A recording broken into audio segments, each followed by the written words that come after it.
Nessa aula, nós vamos estudar o predicado verbal, tá certo?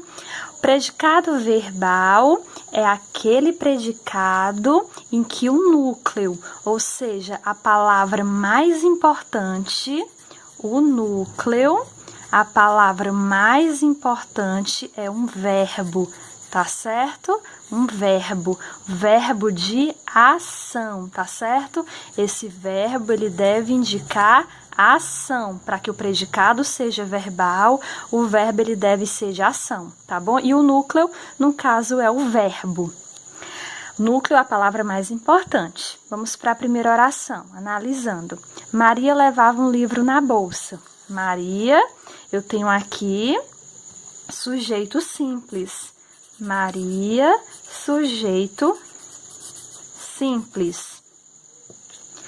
Levava um livro na bolsa é o meu predicado. O verbo levar, ele é um verbo que indica ação. Se ele indica ação, portanto, ele é núcleo.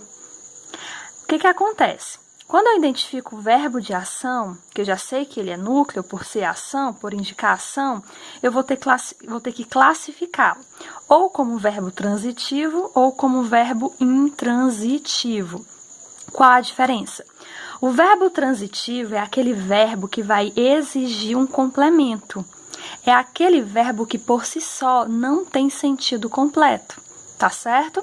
Já o verbo intransitivo é aquele verbo que não precisa de complemento.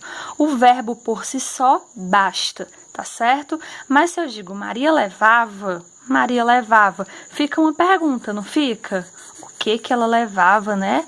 Quem leva alguma coisa. Leva o quê? Levava o quê? Então, você vê que ele é um verbo que ele exige complemento.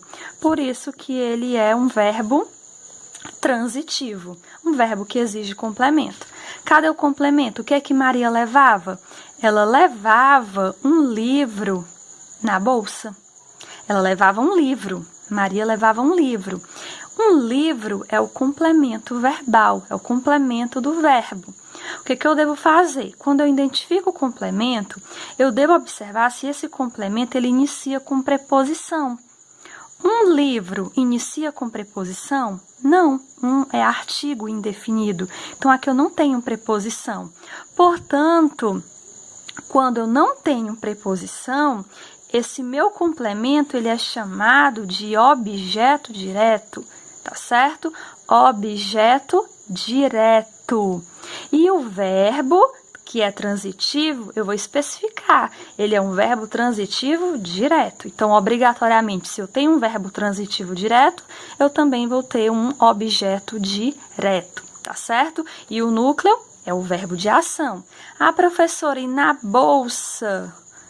Qual é a função sintática desse termo? Pessoal, na bolsa é adjunto adverbial de lugar, né? Quando fica a pergunta onde, quando cabe essa pergunta onde, está indicando lugar. Então, adjunto adverbial de lugar, tá